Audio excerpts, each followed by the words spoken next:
Yo, en esta vida, prefiero ser un Mr. Bungle. Mr. Bungle, un mal día en el dentista para algunos, o la rendición para otros. Antes existía el potro de tortura, ahora existe, desde hace ya unos 15, 20 años, Mr. Bungle. Haciendo una profunda arqueología, querido 7mo Vicioso, encontramos un documento asombroso que es la génesis del conjunto Mr. Bungle liderado por Mike Patton.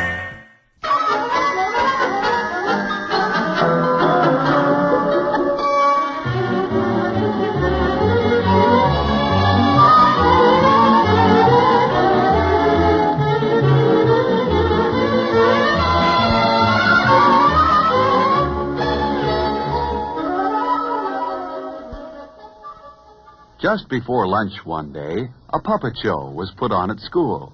It was called Mr. Bungle Goes to Lunch. It was fun to watch. In the puppet show, Mr. Bungle came to the boys' room on his way to lunch. He looked at his hands. His hands were dirty, and his hair was messy. But Mr. Bungle didn't stop to wash his hands or comb his hair. He went right to lunch. Then, instead of getting into line at the lunchroom, Mr. Bungle pushed everyone aside and went right to the front. Even though this made the children laugh, no one thought that was a fair thing to do. Then, in the lunchroom, Mr. Bungle was so clumsy and impolite that he knocked over everything, and no one wanted to sit next to him. And when he finally knocked his own tray off the table, that was the end of the puppet show. The children knew that even though Mr. Bungle was funny to watch, he wouldn't be much fun to eat with. Phil knew that a Mr. Bungle wouldn't have many friends. He wouldn't want to be like Mr. Bungle. Later, Miss Brown said it was time for the children who ate in the cafeteria to go to lunch. She hoped there weren't any Mr. Bungles in this room.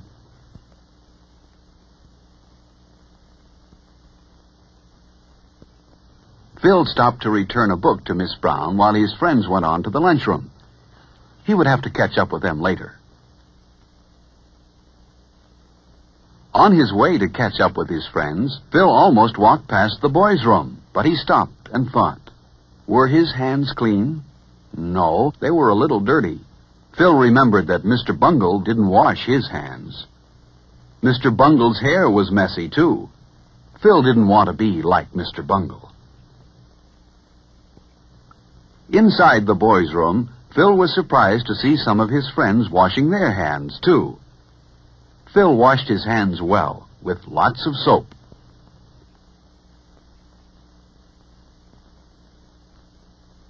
Then he rinsed the soap off. Phil dried his hands well, too. When he was finished, he threw the paper towel in the basket where it belonged. And then he made sure that his hair looked neat. Now, Phil and his friends were ready for lunch.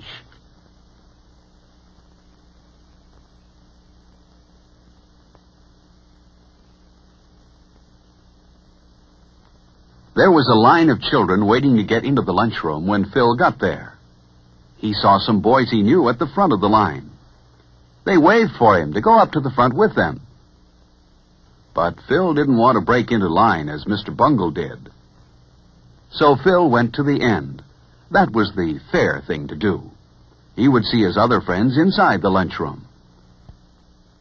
The line moved very fast, and soon Phil was inside. First he picked up his tray.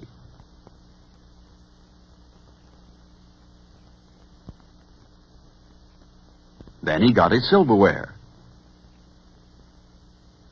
He put his knife, fork, and spoon neatly on the tray. And then he slid his tray along.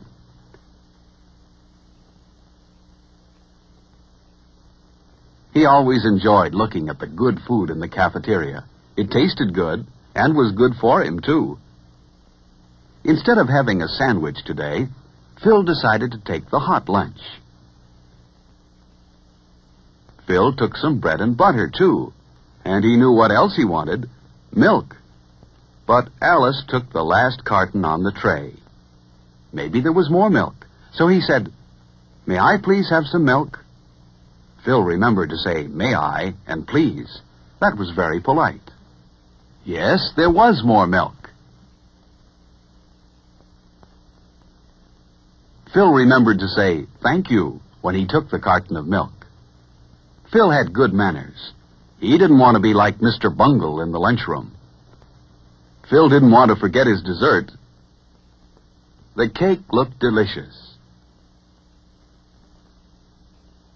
At the end of the line, the lunchroom supervisor said she had noticed how polite Phil was, and she smiled at him. She wouldn't smile at a Mr. Bungle. Phil went to the table where his friends were. He put his tray down carefully, pulled out his chair quietly, and sat down. He knew his friends wouldn't like a noisy Mr. Bungle at their table. There was someone Phil liked, Freddie. He always brought his lunch from home. It looked good. Freddie had a sandwich, an apple, a cookie, and milk. Before Phil began to eat, he always put a napkin on his lap. So did Freddie. Everyone liked Freddie. He was very polite. For example, if he had food in his mouth when someone talked to him, he always took time to chew the food with his mouth closed and swallow before he answered. Phil noticed how straight and tall Freddie usually sat. Freddie kept his feet on the floor, too. Phil would rather be like Freddie than like Mr. Bungle.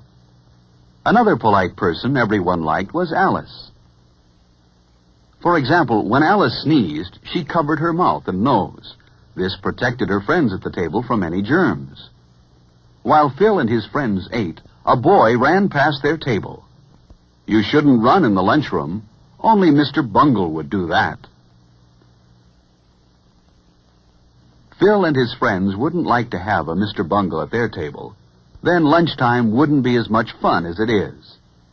Phil ate slowly and enjoyed his lunch.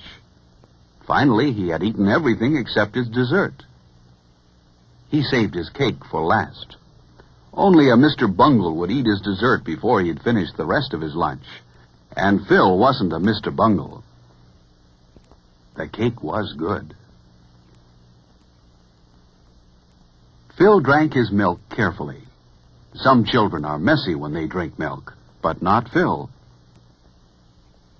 As each of Phil's friends finished, they didn't leave the table, but waited for all the others to finish eating too. Phil was the last one done. He wiped his mouth and hands carefully with his napkin. Then he cleaned the table where he sat. He didn't want to leave his place at the table dirty. Everyone at the table cleaned his own place well. But look at that table. It was left very messy. Phil thought a Mr. Bungle must have sat there. But Phil didn't want to be like Mr. Bungle, so he put his chair neatly into place. And his table looked fine. Not a piece of paper or scrap of food was left on it. No Mr. Bungle sat here. Phil's friends were careful to put their waste papers and empty milk cartons where they belonged. In this way, they helped keep the lunchroom clean. Phil was certain that Mr. Bungle wouldn't put his paper in the waste basket and his empty carton on the milk tray. Mr. Bungle probably wouldn't bother to put his lunch tray in the right place either, but Phil and his friends did. Lunch was good today. And then Miss Brown told Phil and his friends how proud she was of them. They had left their table the neatest in the lunchroom. No one here was a Mr. Bungle, and no one wanted to be. Are you like Mr. Bungle? Mr. Bungle is a shame because he spoils lunchtime. Don't be like Mr. Bungle. Have good lunchtime manners, and lunch will be more fun for everyone.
Gracias.